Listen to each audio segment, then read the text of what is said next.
A música me arrasta, às vezes, como um mar, no encalço de um astro, sob um teto de bruma ou dissolvido no ar. Isso apela ao mastro.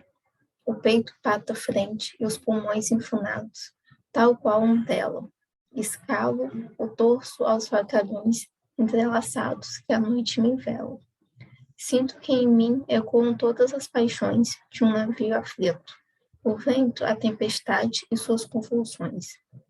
No abismo infinito me empalam, ou então, mar calmo, espelho austero de meu desespero. É com esse poema de Charles Baudelaire sobre o poder de uma canção que começamos a aula de hoje. Nas aulas sobre figuras de linguagem, nós vimos vários exemplos das figuras aplicadas em texto, especialmente poemas.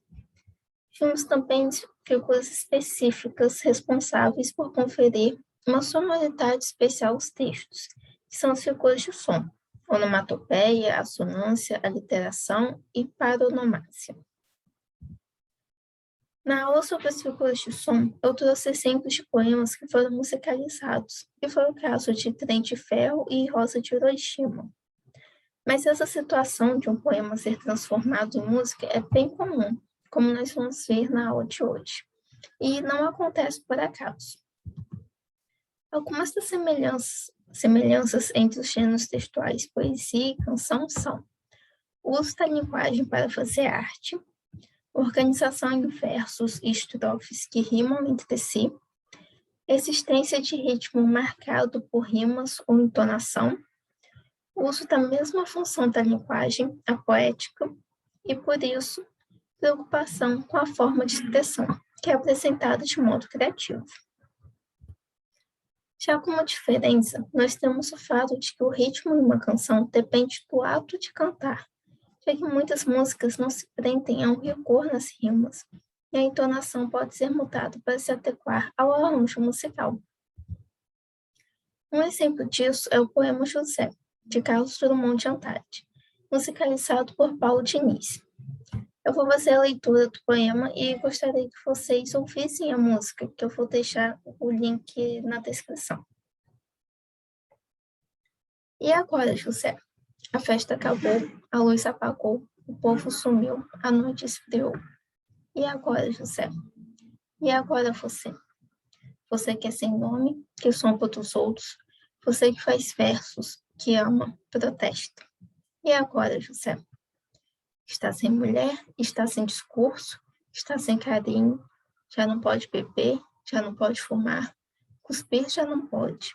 A noite esfriou, o dia não veio, o ponte não veio, o riso não veio a utopia, e tudo acabou, e tudo fugiu, e tudo mofou. E agora, José? E agora, José? Sua doce palavra são instantes de febre, sua cura e jejum, sua biblioteca, sua lavra de ouro, seu terno de vidro, sua incoerência, seu ódio. E agora? Com a chave na mão, quer abrir a porta, não existe porta. Quer morrer no mar, mas o mar secou. Quer ir para Minas, Minas não há mais. José, e agora? Se você gritasse, se você gemesse, se você tocasse na falsa vienense, se você dormisse, se você cansasse, se você morresse. Mas você não morre, você é tudo, José. Sozinho no escuro, qual bicho do mato, sem teogonia, sem parede nua para se encostar, sem cavalo preto que fuja calope. Você marcha, José. José para onde? Agora eu quero que vocês pausem o vídeo e ouçam a canção para a gente fazer essa análise. E como eu havia comentado, a diferença da entonação pode ser facilmente percebida na música pela pronúncia das sílabas tônicas de forma alongada, como José, ou então acabou. Vocês também devem ter percebido que o final da música traz uma repetição de versos cantados pelas vozes de apoio que não há no poema, com a intenção de finalizar a canção, além de ter tido a supressão de um verso entre as estrofes 2 e 3. Vou voltar aqui para mostrar para vocês. E agora, José, esse final, está aparecendo aqui, e o agora, José, que aparece essa primeira estrofe desse slide, né? Que é a terceira estrofe do poema. Na música, não há essa repetição. Como Drummond é um poeta do modernismo, há a presença de marcas da escola literária no poema que apresentamos, como o uso de versos livres, a ausência de um padrão métrico e o uso de linguagem coloquial.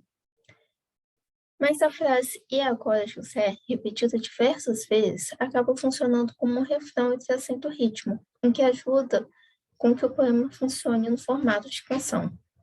Se vocês lembram das figuras de linguagem de som que nós trabalhamos nas outras aulas, eu comentei sobre a repetição de sons consonantais e vocálicos, né, que é a literação e a sonância. E nesse poema, isso aparece com a repetição das mesmas palavras, diferente dos que a gente viu nos exemplos das aulas de figuras de linguagem. E o poema nos traz um questionamento. Agora que as coisas boas terminaram, o que resta fazer?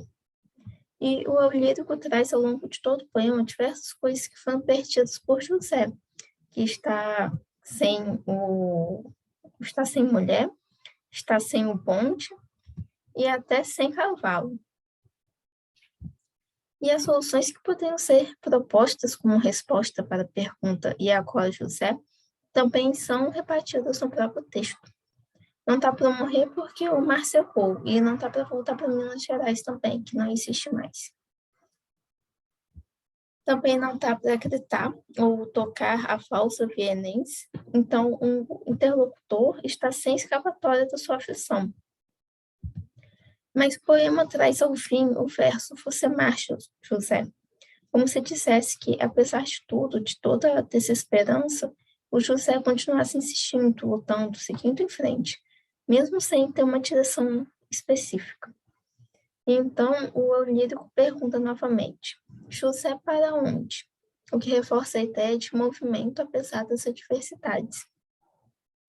Assim, o poema todo funciona como uma metáfora para a situação política e social da época em que foi escrito, com a Segunda Guerra Mundial e a implantação do Estado Novo no Brasil, gerando medo e incerteza em relação ao futuro, tornando esses temas comuns aos poemas modernistas.